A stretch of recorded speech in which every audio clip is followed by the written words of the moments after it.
देख रहे हैं नेटवर्क 33 राजकुमार के साथ। तो चलिए बढ़ते हैं आज की कहानी की ओर। दोस्तों, अक्सर त्योहार के दिन लोग छुट्टी मार लिया करते हैं, लेकिन हम ट्रक ड्राइवर की जिंदगी सबसे अलग होती है। रात को लगभग 8:30 बजे के लमसम मैंने अपने ट्रक को राजपाल घाट के एकदम करीब रोका हुआ था और थकावट की वजह से थोड़ी नींद भी ले रहा था। मेरे बगल में सोया हुआ मेरा खलासी अब मुझे कहीं भी दिखाई नहीं दिया। आंख खुलने के बाद मैंने उसे बहुत बार इधर उधर ढूंढने की कोशिश की, लेकिन वो वहां से गायब था। उसी को ढूंढने के लिए मैं ट्रक से नीचे उतरा। पहले तो मुझे लगा कि हो सकता है वो फ्रेश होने के लिए इधर उधर गया हो, लेकिन बहुत समय तक इंतजार करने के बाद भी वो ट्रक में नहीं लौटा, जिस वजह से मेरी धड़कनें काफ़ी तेज हो रही थी और ना जाने क्यों मुझे ऐसा लग रहा था कि यहाँ पर कुछ अजीब है। मैंने 1-2 बार अपने खलासी को ढूंढने की भी कोशिश की, लेकिन वो वहाँ से छूमंतर था। थोड़ी देर के बाद अचानक ही मेरी नज़र एक पेड़ पर पड़ी। जैसे मैंने उस पेड़ को ऊपर से लेकर नीचे तक देखा तो मैं हैरान हो गया। दरअसल मैंने देखा कि वहाँ कोई उल्टा लटका हुआ था। ऐसा नहीं था कि वो कोई मृत इंसान था, वो उल्टा लटका हुआ था और उसकी सांसें भी चल रही थी। फिर मैंने 1-2 बार उसकी तरफ बड़े ध्यान से देखा, तब जाकर मुझे यकीन हुआ कि ये कोई और नहीं बल्कि मेरा ही खलासी जोगिंदर है। जोगिंदर को पेड़ के ऊपर उल्टा लटका हुआ देखकर मैंने उससे बोला, अरे भाई, तेरा दिमाग खराब है क्या? वहाँ पर उल्टा क्यों लटका हुआ है? पता नहीं क्यों, लेकिन जोगिंदर मेरी इन बातों पर बिल्कुल भी ध्यान ही नहीं दे रहा था। हालांकि जोगिंदर के कपड़ों से मुझे ये बात साफ साफ पता चल गई थी कि ये कोई और नहीं बल्कि जोगिंदर ही है, लेकिन मैं इस बात को समझ नहीं पा रहा था कि वो ऊपर क्यों लटका हुआ था। मैं उसके थोड़ा और करीब गया तो मैंने देखा कि जोगिंदर की आंखें लाल पड़ चुकी थी। शायद उल्टा लटकने की वजह से उसका सारा खून उसके सर तक पहुंच गया था और उसकी आंखें एकदम लाल हो गई थी। इसलिए मैंने जोगिंदर से कहा, अरे भाई, पागल वागल है क्या? वहाँ पर उल्टा क्यों लटका हुआ है? एक बार फिर से जोगिंदर ने मेरी बातों को नज़रअंदाज कर दिया, पर इस बार मुझे उसके ऊपर गुस्सा आ गया। इसलिए मैंने एक बार पत्थर उठाया और उसके ऊपर दे मारा। इस बार जैसे उसे पत्थर लगा तो वो बहुत ही ज़ोर से चिल्ला उठा। उसके इस चिल्लाने की आवाज़ से मैं अंदर तक दहल गया था। दोस्तों, आज से पहले मैंने कभी भी उसे इस तरह से चिल्लाते हुए नहीं देखा था, तो ऐसे में मैंने उससे बोला, अरे भाई, पागल है क्या तू? इस तरह ज़ोर ज़ोर से क्यों चिल्ला रहा है? इससे पहले कि मैं अपनी बात ख़त्म कर पाता कि वो एकदम से नीचे गिर पड़ा। औंधे मुँह नीचे गिरने की वजह से उसके मुंह पर कुछ ज़्यादा ही चोट आ गई थी। मैं फटाफट ही भागते उसके पास गया तो मैंने देखा कि उसके जबड़े से खून बह रहा था। किसी तरह से मैंने उसे सहारा देकर उठाया तो मैंने पाया कि उसकी सांसें और भी ज़्यादा फूल चुकी थी। ऐसा लग रहा था जैसे कि वो खुद के काबू में नहीं है। ऐसे में मैंने उससे बोला, अरे भाई, तू ठीक तो है ना? लेकिन उसने मेरी बात का कोई जवाब नहीं दिया। किसी तरह से मैं उसे पकड़कर ट्रक के अंदर ले गया। ट्रक के अंदर बैठाने के बाद 2 मिनट के लिए अपनी आंखें बंद कर ली। मुझे लगा कि अब वो थोड़ी देर के लिए आराम कर रहा है। मुझे जल्द से जल्द इसे अस्पताल लेकर जाना चाहिए, क्योंकि जिस तरह की वो हरकतें कर रहा था उस हिसाब से तो उसका मानसिक संतुलन बिगड़ गया था। तो ऐसे में मैं उसे जल्दी से जल्द अस्पताल लेकर जाना चाहता था। उसके साथ सफ़र करते हुए मुझे घबराहट हो रही थी, लेकिन किसी तरह से मैंने ट्रक की रफ्तार को बढ़ा दिया। 2 से 3 मिनट के बीतने के बाद अचानक ही उसने मेरा हाथ पकड़ा और कहा, उस्ताद जी, ट्रक को थोड़ा कम रफ्तार में चलाओ ना। उसकी आवाज़ इस वक्त बहुत ही ज़्यादा भारी हो चुकी थी। उसे सुनकर ही मेरे रोंगटे खड़े हो गए। मैंने उससे अपना हाथ छुड़वाया और बोला, अरे भाई, तुझे ये हो क्या गया है? तू ठीक तो है ना? मेरी इन बातों को उसने फिर से नज़रअंदाज कर दिया। फिर जब उसने धीरे धीरे अपनी गर्दन उठाकर ऊपर की तरफ देखा तो वो नज़ारा देखकर तो मेरे पाँव तले ज़मीन खिसक गई। मुझे अपनी आंखों पर विश्वास नहीं हो रहा था। दरअसल मैंने देखा कि अब मेरे दोस्त की आंखें एकदम सफ़ेद पड़ गई थी। उसका चेहरा कटा फटा बन गया था। ऐसा लग रहा था कि किसी ने उसके चेहरे पर चाकू से जख्म बना दिए हों। और इधर मेरी भी हालत बहुत ही ज़्यादा ख़राब हो गई थी कि उस वक्त मेरे लिए ट्रक चला पाना भी बड़ा ही मुश्किल था। फिर किसी तरह से मैंने ट्रक को काबू में करने की कोशिश की, लेकिन तब तक ट्रक अपना संतुलन पूरी तरह से बिगाड़ बैठा था। ऐसे में मैंने तुरंत ही दरवाज़ा खोला और मैं ट्रक से नीचे कूद गया। दोस्तों, एक भयानक एक्सीडेंट के बाद वहाँ का माहौल नॉर्मल हो चुका था। ऐसा लग रहा था जैसे कि अभी अभी मैंने अपनी ज़िंदगी की सबसे भयंकर लड़ाई लड़ी हो। लेकिन लड़ाई से लड़ना भी वाकिफ था, क्योंकि ट्रक एक्सीडेंट के बाद जो घटनाएं मेरे साथ घटने वाले थे, शायद उनके बारे में मैंने कभी भी अपनी ज़िंदगी में भी नहीं सोचा था। ट्रक से गिरने के बाद मेरे हाथों में काफ़ी चोट आ गई थी, लेकिन उनको बर्दाश्त करते हुए मैं अपने खलासी को ढूंढने लगा, पर वो मुझे कहीं भी दिखाई नहीं दे रहा था। एक दो बार मैंने उसे आवाज़ भी लगाई, लेकिन उसका कोई ठिकाना नहीं था, मानो धरती उसे निगल गई थी। ट्रक के अंदर भी मैंने उसे देखने की बहुत कोशिश की, लेकिन वो कहीं भी नज़र ही नहीं आ रहा था। अब उसकी ये चुप्पी मुझे अंदर से डरा रही थी और मुझे समझ में नहीं आ रहा था कि मैं कंपनी को क्या जवाब दूंगा। यूं ही इधर उधर भटकते भटकते फिर से मैं एक बड़े से पेड़ के नीचे पहुंच गया। जैसे मैं एक पेड़ के नीचे पहुंचा तो मैंने देखा कि मेरा खलासी उस पेड़ से लटका हुआ था और वो बिल्कुल उसी तरह से हरकतें कर रहा था जिस तरह से थोड़ी देर पहले मुझे वो करता हुआ दिखाई दिया था। फिर जैसे मैंने उसे वहाँ पर लटका हुआ देखा तो एक बार के लिए मेरी सांस में सांस तो आई, लेकिन दूसरे पल मेरी खुशी गम में तब्दील हो गई। वो ठीक उसी तरह से दिखाई दे रहा था जिस तरह से मैंने उसे अपने ट्रक में भयानक अंदाज में देखा था। उसका वही भयानक चेहरा, उसे देखकर मैं इतनी बुरी तरह से डर रहा था कि मुझे समझ में नहीं आ रहा था कि मैं यहाँ से भागकर निकलूं या फिर अपने खलासी को बचाने के लिए खतरा मोल ले लूं। आखिर में मैंने फैसला किया कि मैं इसे किसी तरह से यहाँ से निकाल कर रहूँगा, क्योंकि अगर मैं इसे अकेला यहाँ पर छोड़ दूँगा तो शायद ही अपनी ज़िंदगी की आखिरी कुछ सांसें गिन रहा होगा।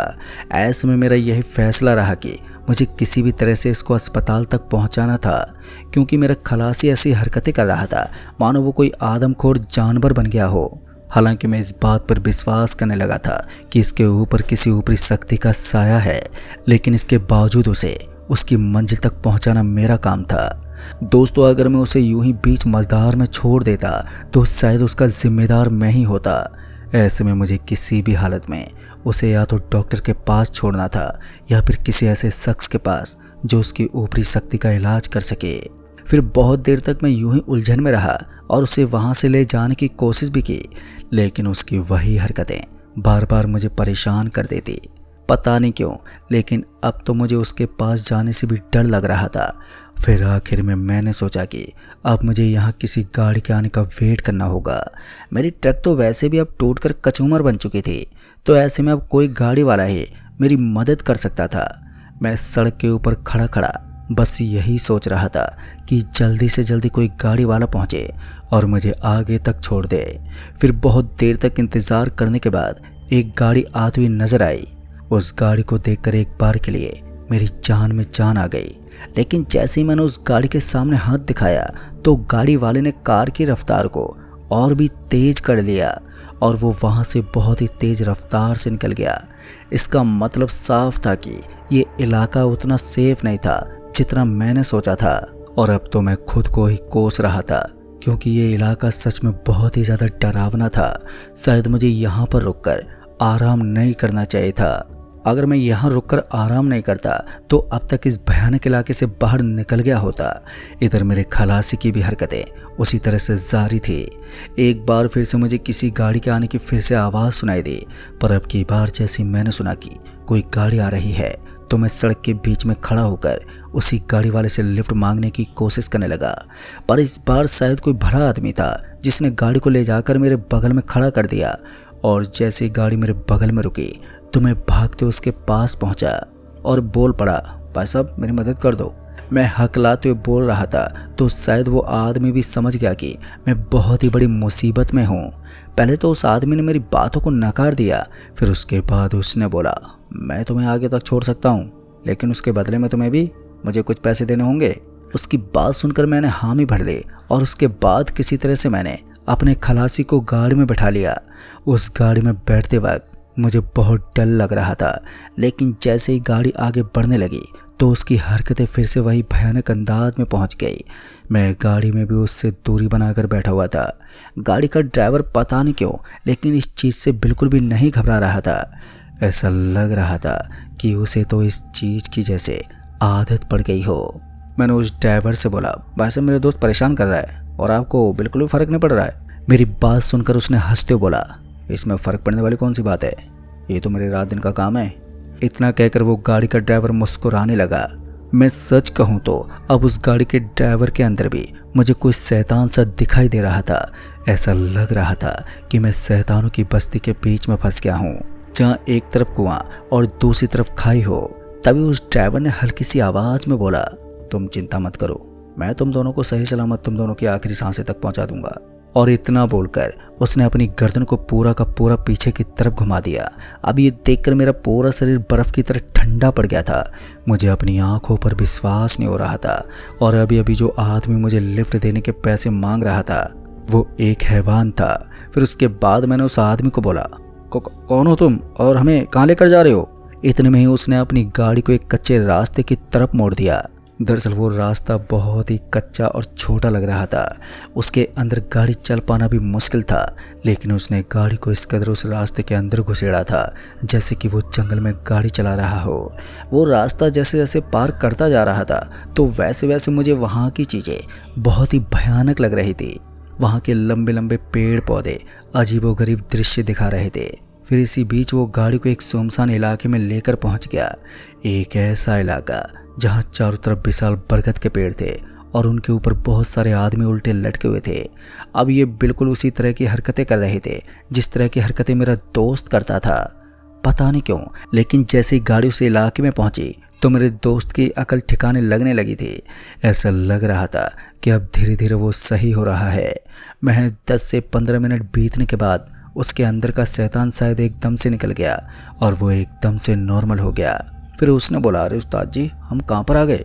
इस पर मैंने उसे सारी बात बताई और मेरी बात सुनकर वो अपना माथा पकड़कर वहीं पर पीटने लगा। तभी उसने बताया कि ये सब उसी की वजह से हो रहा है। इस पर मैंने उससे पूछा तो फिर जाकर उसने बताया कि एक काले रंग के कपड़े ने हम दोनों की ज़िंदगी को तबाह कर दिया। दरअसल उसने अपने हाथ में एक काले रंग का कपड़ा उठाया और उस कपड़े को देखते ही पता नहीं क्यों, लेकिन उसे बहुत ही ज़्यादा बदबू आई। ऐसा लग रहा था कि इस कपड़े के अंदर सड़ा हुआ मांस हो। तभी उसने कुछ सोचे समझे उस कपड़े को पकड़ा और तुरंत ही दूसरी तरफ फेंक दिया। इधर वो गाड़ी का ड्राइवर अब गाड़ी के अंदर से गायब हो चुका था। हमारी सांसें ऊपर नीचे हो रही थी। तभी मेरे खलासी ने बोला, अरे उस्ताद जी, आपने उस कपड़े को फेंक दिया क्या? क्योंकि वही तो था जो हम दोनों की जान बचा सकता था। अब ये सुनकर मैं उसकी आंखों में देखने लगा। फिर उसने मुझे उस कपड़े को वापस उठाकर लाने को बोला। मैंने गाड़ी का दरवाज़ा खोलने की कोशिश तो की, लेकिन मैं दरवाज़ा खोल पाने में नाकाम था। गाड़ी का दरवाज़ा इस तरह से लॉक किया गया था कि मैं उसे खोलना तो दूर की बात है, हिला भी नहीं पा रहा था। फिर इतने में ही मुझे किसी के रोने की आवाज़ आई और ये आवाज़ हमें अंदर से दहला रही थी। उस गाड़ी के अंदर ड्राइवर को ना पाकर मैंने अपने खलासी को बोला, भाई एक काम कर, इस गाड़ी का कांच तोड़ दे, मैं जल्दी से बाहर निकल कर वो काले रंग का कपड़ा लेकर आता हूँ। अगर उससे कुछ हो जाए तो शायद बात बन जाएगी। मेरी बात सुनकर उसने भी अपनी गर्दन हिलाई और फिर कांच के ऊपर एक लात से मारा। लात से मारने की वजह से वो कांच एकदम से टूट गया और उस कांच के टूटते में जल्दी से बाहर निकला और भागते हुए उस काले रंग के कपड़े के पास पहुंच गया। मैं जैसे उस काले रंग के कपड़े के पास पहुंचा तो मैंने देखा कि वो काले रंग का कपड़ा अभी भी उसी तरह से बदबू मार रहा था जिस तरह से उसके अंदर से पहले बदबू निकल रही थी। तभी मैंने अपने खलासी की तरफ देखते हुए हाथ हिलाया तो उसने भी मेरे सामने हाथ हिलाते हुए मुझे अपने पास आने का इशारा किया। मैं वापस से भागते हुए उस गाड़ी के पास पहुंचने वाला था कि किसी ने मुझे पीछे से पकड़ा और एकदम से हवा में उठा दिया।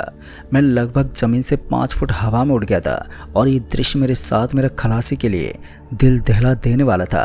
हवा में उठ जाने की वजह से मेरी तो हिम्मत ही टूट चुकी थी। उधर मेरे खलासी का पूरा बदन पसीने से लथपथ हो चुका था। वो भी गाड़ी से बाहर निकला और उस कपड़े को पकड़ने के लिए मेरे पास पहुंचने लगा, लेकिन बाद में उसकी भी यही हालत हुई। हम दोनों 3-4 बार हवा में उठे और ज़मीन पर गिरे, जिस वजह से हमारे हाथ पैरों में बहुत ही गहरी चोट आई और ये चोट इतनी ज़्यादा गहरी थी कि उसके बाद हमारे हाथ पैर हिलने भी मुश्किल होने लगे। हम धरती पर पड़े पड़े आत्मसमर्पण कर चुके थे। इतने में ही मुझे ऐसा लगा कि जैसे कोई अपने कदम पटकते हुए मेरी तरफ आ रहा है। मैंने अपनी गर्दन उठाकर ऊपर देखने की कोशिश की तो मैंने देखा कि ये वही ड्राइवर था जो कि थोड़ी देर पहले गाड़ी को चला रहा था। उसका वही भयानक सा चेहरा देखकर मेरी हालत खराब होने लगी। मैंने उस आदमी से गिड़गिड़ाते बोला, कौन हो तुम और हमारे पीछे क्यों पड़े हो? मेरे सवाल का उसने कोई जवाब नहीं दिया और एक हल्की सी मुस्कान देकर वहीं जमीन पर बैठ गया। मैं पहली बार देख रहा था कि कोई भयानक सा शैतान जमीन पर बैठ जाए। हालांकि इससे पहले मैंने बहुत सारी कहानियां सुनी थी, लेकिन कभी भी ऐसा नहीं सुना था कि कोई भूत जमीन पर बैठकर हमसे बातें करे। फिर बाद में उसने अपने भयानक और डरावने चेहरे से बोला, ये तो तुम अपने दोस्त से पूछो कि मैंने तुम्हारा क्या बिगाड़ा है और उसने मुझे क्या नुकसान दिया है। उसकी बात सुनकर मैं अपने खलासी की तरफ देखने लगा। फिर उसने बोला कि उस्ताद जी, जल्द से जल्द उस कपड़े को आग लगा दो। अगर आप उस कपड़े को आग लगा दोगे तो ये खुद यहाँ से गायब हो जाएगा। उसकी बात सुनकर मेरे अंदर थोड़ी हिम्मत आई और जैसे ही मैंने सुना कि उस कपड़े को आग लगाते ही ये शैतान यहाँ से रफा दफा हो जाएगा, तो फिर मैंने भी उस आदमी की तरफ देखते बोला, लेकिन उस कपड़े में ऐसा क्या है। इससे पहले कि वो आदमी कुछ कह पाता कि मैं जल्दी से झपट्टा मारकर उस कपड़े के पास पहुंच गया। सही समय पर मैंने लाइटर निकालकर तुरंत उस कपड़े में आग लगा दी। दोस्तों, सच कहूँ तो मैंने ये काम इतनी जल्दी में किया था कि मैं खुद भी नहीं सोच सकता था। मैं इतनी जल्दी उस कपड़े के पास पहुंचकर उसमें आग लगा दूंगा। उस कपड़े में आग लगाते ही ना जाने वो आदमी कहाँ गायब हो गया। एक दो बार चीखने चिल्लाने की आवाज़ तो आई, लेकिन उसके बाद वहाँ का माहौल एकदम से बदल गया। उधर मेरा खलासी अब चैन की सांस लेते हुए अपने शरीर को ढीला छोड़ चुका था। उसके बाद मैंने उस कपड़े के बारे में पूछा तो उसने जो कहानी बताई उसे सुनकर तो दोस्तों मेरे भी होश उड़ गए। तो दोस्तों, इस कहानी में बस इतना ही। कहानी आपको पसंद आई हो तो वीडियो को लाइक शेयर कमेंट जरूर कर दें। तो मैं आपका दोस्त राजकुमार जल्द ही मिलूंगा ऐसी एक और डरावनी भूतिया कहानी के साथ। तब तक के लिए बाय एंड टेक केयर।